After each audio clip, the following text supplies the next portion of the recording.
அனைவருக்கும் வணக்கம். Welcome to Dharma academy. இந்த வீடியோவில் நம்ம பார்க்க போகிறது டிஎன்பிஎஸ்சி ஃப்ரீ டெஸ்ட் சீரீஸில் மாதிரி தேர்வு 27 பார்க்க போகிறோம். இதுக்கு முன்னாடி 26 டெஸ்ட் அப்லோட் பண்ணியிருக்கோம். ஒவ்வொரு டெஸ்ட்டுக்கும் 30 முக்கியமான கேள்விகளும் அதற்குண்டான எக்ஸ்ப்ளனேஷனும் நான் கொடுத்துருக்கேன். ஓகேங்களா? அந்த வீடியோக்களெல்லாம் போய் செக் பண்ணி சேனலில் பாருங்கள். உங்களுக்கு ரொம்ப பயனுள்ளதாக இருக்கும். இந்த வீடியோவை முழுமையாக பார்த்துட்டு உங்களுக்கு பிடிச்சிருந்தா ஒரு லைக்கை போட்டுவிட்டு சேனலை சப்ஸ்கிரைப் பண்ணி வச்சுக்கோங்க. நம்ம கிட்டத்தட்ட 200 வீடியோக்கள் இதை போட போகிறோம். இந்த சீரீஸில் உங்களுக்கு ரொம்ப யூஸ்ஃபுல்லாக இருக்கும். ஓகேவா? வீடியோக்குள்ளே போயிடலாம். முதல் வினா, மத்திய மாநில உறவுகளை விசாரிக்க சர்க்காரியா குழுவினை நியமித்தவர் யார்? மத்திய மாநில உறவுகளை விசாரிக்க சர்க்காரியா குழுவினை நியமித்தவர் யார்? ஆன்சர், இந்திரா காந்தி அவர்கள் தான் நியமித்தாங்க. ஸோ 1983 இந்திரா காந்தி என்ன பண்ணுறாங்க அப்படின்னா, அப்போ நீதிபதியாக இருந்த RS சர்க்காரியா அவருடைய தலைமையில் இந்த குழுவை போடுறாங்க. இந்த குழு கிட்டத்தட்ட 247 பரிந்துரைகளை கொடுக்குது. அதில் 180 பரிந்துரைகளை தான் மத்திய அரசு செயல்படுத்துகிறாங்க. அடுத்தது, பாபா அணு ஆராய்ச்சி மையம் அமைந்துள்ள இடம் என்ன? பாபா அணு ஆராய்ச்சி மையம் அமைந்துள்ள இடம். ஆன்சர், மும்பையில் அமைஞ்சிருக்கு. மும்பையில் அமைஞ்சிருக்கு. ஓகேங்களா? ஸோ இதை என்ன சொல்லுவாங்க அப்படின்னா PARC அப்படிம்பாங்க. PARC அப்படிங்கிறது இதோட short form Baba atomic research centre. Maharashtra மாநிலத்தில் மும்பையில் ட்ராம்பே அப்படிங்கிற இடத்துல அமைஞ்சிருக்கு. ட்ராம்பே அப்படிங்கிற இடத்துல இது அமைஞ்சிருக்கு. இந்தியாவோட முதன்மையான அணு ஆராய்ச்சி மையம் இதை சொல்லலாம். அப்பர் என்று போற்றப்பட்ட திருநாவுக்கரசரால் சமண சமயத்திலிருந்து சைவ சமயத்திற்கு தழுவிய பல்லவ மன்னன் யார்? அப்பர் அப்படின்னு சொல்லப்படுற திருநாவுக்கரசரால் சமண சமயத்திலிருந்து சைவ மதத்திற்கு மாறின பல்லவ மன்னன் யார்? முதலாம் மகேந்திரவர்மன் தான் சேஞ்ச் ஆனார். முதலாம் மகேந்திரவர்மன்.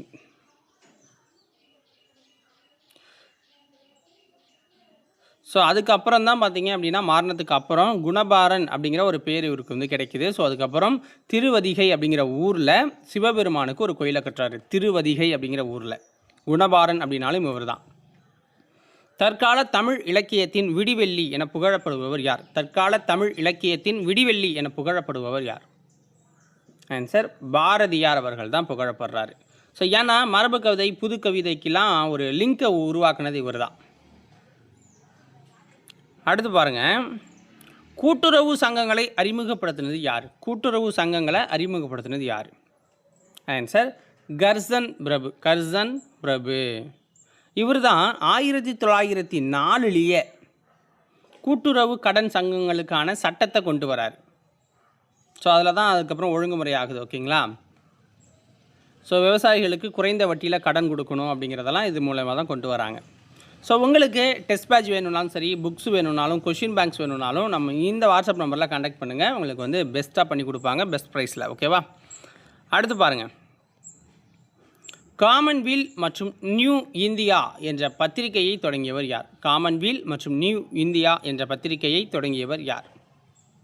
ஆன்சர், அன்னி பெசன்ட் அம்மையார். அன்னி பெசன்ட் அம்மையார். ஸோ தன்னாட்சி இயக்கம், அந்த இயக்கத்தோட அந்த கருத்துக்களை மக்கள்கிட்ட போய் சேர்க்கணும் அப்படிங்கிறதுக்காக தான் இந்த இதழை அவர் தொடங்குறார். ஆசிய வளர்ச்சி வங்கியின் தலைமையகம் உள்ள இடம் என்ன? ஆசிய வளர்ச்சி வங்கியின் தலைமையகம் உள்ள இடம் என்ன? ஆன்சர் என்ன? ஆசிய வளர்ச்சி வங்கி எங்கே இருக்குது? மணிலாவில் அமைஞ்சிருக்கு. ஓகேங்களா? பிலிப்பைன்ஸ் நாட்டில் மணிலாவில் இருக்குது. ஸோ இங்கே அந்த ஆப்ஷனே இல்லை. ஆசிய வளர்ச்சி வங்கியோட தலைமையகம் எங்கே இருக்குது? பிலிப்பைன்ஸ் நாட்டோட தலைநகரான மணிலாவில் அமைஞ்சிருக்கு. 1966 தொடங்கப்பட்டது. இதில் ஆப்ஷனில் இல்லை, சாரி. ஓகேங்களா? அடுத்து பாருங்கள், கிறித்தவ கம்பர் என அழைக்கப்பட்டவர் யார்? கிறித்தவ கம்பர் என அழைக்கப்பட்டவர் யார்? எச்.ஏ. கிருட்டின பிள்ளை அப்படிங்கிறவர் தான். எச்.ஏ. கிருட்டின பிள்ளை அப்படிங்கிறது தான் அழைக்கப்பட்டார். ஸோ கம்பர் ராமாயணத்தை இயற்றினார் அப்படின்னா இவர் என்ன பண்ணார்? ரச்சன்ய யாத்திரகம் அப்படிங்கிற ஒன்றை எழுதுகிறார். ஜான் பன்யனோட தி பில்கிரம்ஸ் ஆஃப் ப்ராக்ரஸ் அப்படிங்கிற நூலை எழுதி அந்த தழுவலில் எழுதினதால் இவருக்கு அந்த பேர். ஒளிச்சேர்க்கையின் போது தாவரங்களுக்கு தேவைப்படும் வாயு என்ன? ஒளிச்சேர்க்கையின் போது தாவரங்களுக்கு தேவையான வாயு என்ன? கார்பன் டை ஆக்சைடு தேவை. முதல் தீர்த்தங்கரர் யார்? முதல் தீர்த்தங்கரர் யார் அப்படின்னா ரிஷபர். இவர் தான் முதல் தீர்த்தங்கரர். சமயத்தில் 24 தீர்த்தங்கரர் இருப்பாங்க. அதில் முதல்ல ரிஷபதேவர் வருவார், 23 பார்ஷ்வநாதர் வருவார், 24 தான் நம்முடைய மகாவீரர் வருவார். அதுக்கப்புறம் கிடையாது, அதோட அவரே பெரிய கடவுள் ஆகிட்டார். அதுக்கப்புறம் புத்தர் திருமணம் செய்த இளவரசியின் பெயர் என்ன? புத்தர் திருமணம் செய்த இளவரசியின் பெயர் என்ன? ஆன்சர் என்ன? யசோதரா அப்படிங்கிறது அவங்க நேமு, யசோதரா. இவரை வந்து சித்தார்த்தர் அப்படின்னு சொல்லுவாங்க. புத்தரோட பேர் என்ன? இயற்பெயர் சித்தார்த்தர். தன்னோட 16வது வயதில் தான் யசோதராவை திருமணம் செய்கிறாரு. இவருடைய மகனோட பேர் என்ன? ராகுலன். அப்புறம் ஒரு 30 அந்த ஏஜ்லலாம் பார்த்தீங்க அப்படின்னா அவருக்கு வெறுத்து போகுது எல்லாமே, அதனால தான் வெளில போகிறார். எல்லாத்தையும் ஆண்டு அனுபவிச்சுட்டு தான் வெளில போவாங்க. ஆனால் அவங்க பேர் சன்னியாசி. பிளேக் நோய்க்கு காரணமான பாக்டீரியா என்ன? பிளேக் நோய்க்கு காரணமான பாக்டீரியா எர்சீனியா பெஸ்டிஸ் அப்படிங்கிறது. எர்சீனியா பெஸ்டிஸ் அப்படிங்கிறது தான். இது எலிகளில் இருக்கிறது, ராட் ஃப்ளைஸ் அப்படின்னு சொல்லுவாங்க. இதுதான் ரொம்ப மிக உயிர் இழப்பு காரணமான வரலாற்றில் இதுக்கு ஒரு பேர் இருக்குது. ஓகேங்களா, ரொம்ப உயிரிழப்பு ஏற்படுத்தினது. உலக சுற்றுச்சூழல் நாள் எப்பொழுது அனுசரிக்கிறோம்? உலக சுற்றுச்சூழல் நாள்னால் ஜூன் 5 நம்ம அனுசரிக்கிறோம். ஓகேங்களா, இதுலேயும் ஆப்ஷனில் அது இல்லை. ஓகேங்களா, ஜூன் அப்படின்னு வரணும். ஜூன் 5 ஆப்ஷனில் கொடுக்காம விட்டுட்டேன். ஜூன் 5ஆம் தேதி. காந்திய கவிஞர் என்று அழைக்கப்பட்டவர் யார்? காந்திய கவிஞர் என்று அழைக்கப்பட்டவர் யார்? வே. ராமலிங்கனார். வே. ராமலிங்கனார். நாமக்கல் கவிஞர்னு அழைக்கப்பட்டது யார்? வே. ஏன்னா காந்தியோட கொள்கைகளால் இவர் ஈர்க்கப்பட்டு அவருக்காகவே நிறைய பாட்டுகள் எழுதுவார்னு வச்சுக்கோங்க. கத்தியின்றி ரத்தமின்றி யுத்தம் ஒன்று வருகுது அப்படிங்கிற பாடலாம் ஃபேமஸ்ஸு. ஸோ அதனால் இவரை காந்திய கவிஞர்னு சொல்லுவாங்க. குடிப்பழக்கத்தால் பாதிக்கப்படும் பகுதி என்ன? குடிப்பழக்கத்தால் பாதிக்கப்படுற பகுதி என்னென்னா நரம்பு மண்டலம். நரம்பு மண்டலம்.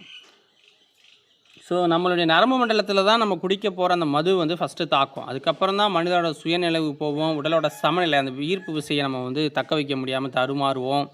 அதுக்கப்புறம் தான் கல்லீரலை அது சிதைக்கும். ஒரு வயசானதுக்கு அப்புறம்னு வச்சுக்கோங்க, ஒரு மினிமம் ஏஜில். மிகச்சிறந்த கம்பியாகவும் தகடாகவும் நீட்டக்கூடிய உலோகம் இது. ஒரு பொருள் அதை கம்பியாகவும் தகடாகவும் நீட்டலாம், அது என்ன அப்படின்னு கேட்குறாங்க.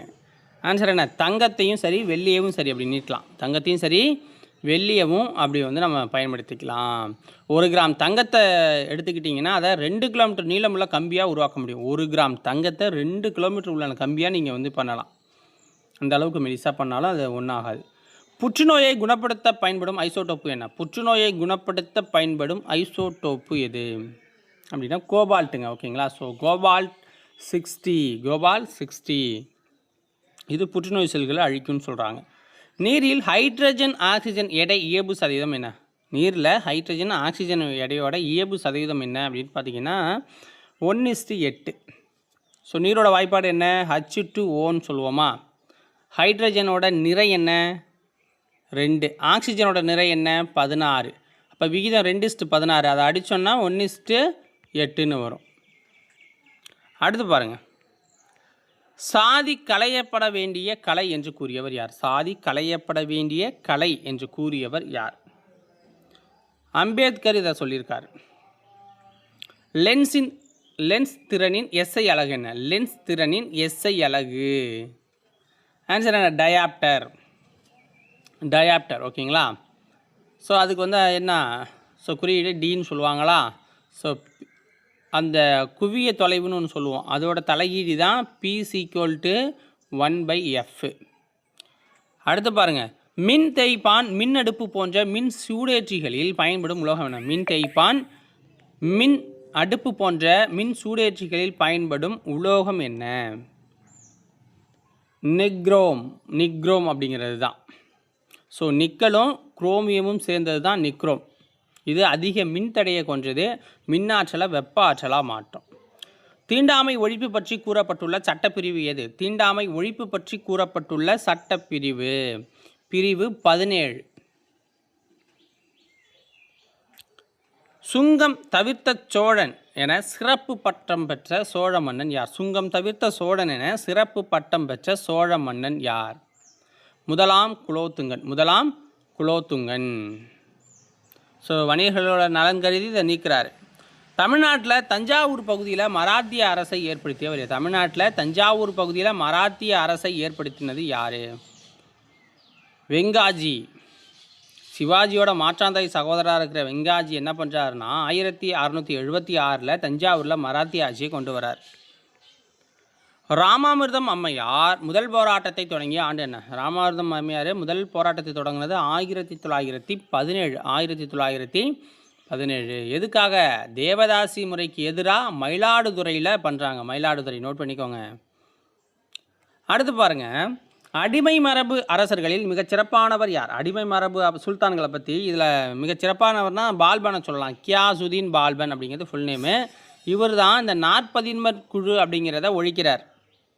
ஒற்றர் முறையை அறிமுகப்படுத்துகிறார். ஓகேங்களா? ஆட்சி முறையை ஒற்றர்களை அறிமுகப்படுத்தி அந்த நாற்பதின்மர் குழு அப்படின்னா உங்களுக்கு எக்ஸாம்பிள் சொல்லணும்னா எதை சொல்லலாம் அப்படின்னா, இப்போ ஈரானில் மத குருமார்களோட ஆட்சி இருக்குது. எது பண்ணணும்னாலும் அந்த குழுக்கு தான் முடிவு பண்ணும். ஹெட்டே அந்த குழு தான் வச்சுக்கோங்களேன். ஸோ அது மாதிரியான ஒரு ஆட்சின்னு வச்சுக்கோங்க. டெல்லியில் இருக்கிற செங்கோட்டையை கட்டினது யார்? யாருன்னா ஷாஜகான். எப்போ கட்டுறாரு அப்படின்னா 1639. ஐநா தினம் கடைபிடிக்கப்படும் நாள் என்ன? ஐநா தினம் கடைபிடிக்கப்படும் நாள் அக்டோபர் 24. 1945 அக்டோபர் 24 இந்த யூஎன் அப்படிங்கிறது தோற்றுவிக்கப்படுது. அதோட நினைவாக நம்ம கொண்டாடுறோம்னு வச்சுக்கோங்க. விக்ரம் சேத் அவர்களால் எழுதப்பட்ட புத்தகம் எது? விக்ரம் சேத் அப்படிங்கிறவரோட எழுதப்பட்ட புத்தகம் எது அப்படின்னா பொருத்தமான பையன் அப்படிங்கிற புக்கு. எ சூட்டபிள் பாய் அப்படிங்கிறது தான் இந்த புகழ்பெற்ற நாவல். இது காதம்பரி என்ற சமஸ்கிருத புதினத்தை படைத்தவர் யார்? ஆன்சர் என்ன? பாணர் அவர்கள் இதை படைச்சிருக்கார். ஓகேவா? ஸோ ஹர்ஷவர்தர் இருக்கார்ல, ஹர்ஷவர்தன் அப்படின்னு ஒரு அரசர் இருப்பார். அந்த அரசரவையில் இவர் ஒரு கவிஞராக இருக்கிறார்.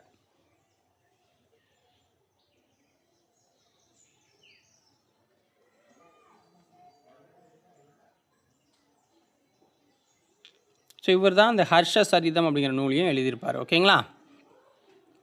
ஸோ இதோட இந்த வீடியோ பதிவு முடியுது. 30ல் எத்தனை கொஸ்டினுக்கு ஆன்சர் கரெக்டாக பண்ணீங்க அப்படிங்கிறத கமெண்ட்ஸில் போட்டு விட்டு என்ன எக்ஸாமுக்கு நீங்கள் படிச்சுட்டு இருக்கீங்க அப்படிங்கிறதையும் போட்டு விடுங்க. வீடியோவுக்கு மறக்காமல் ஒரு லைக்கை போட்டுவிட்டு சேனலை சப்ஸ்கிரைப் பண்ணி சப்போர்ட் பண்ணுங்கள். நாளைக்கு வேறொரு வீடியோ பதிவில் உங்களை சந்திக்கிறேன். நன்றி, வணக்கம்.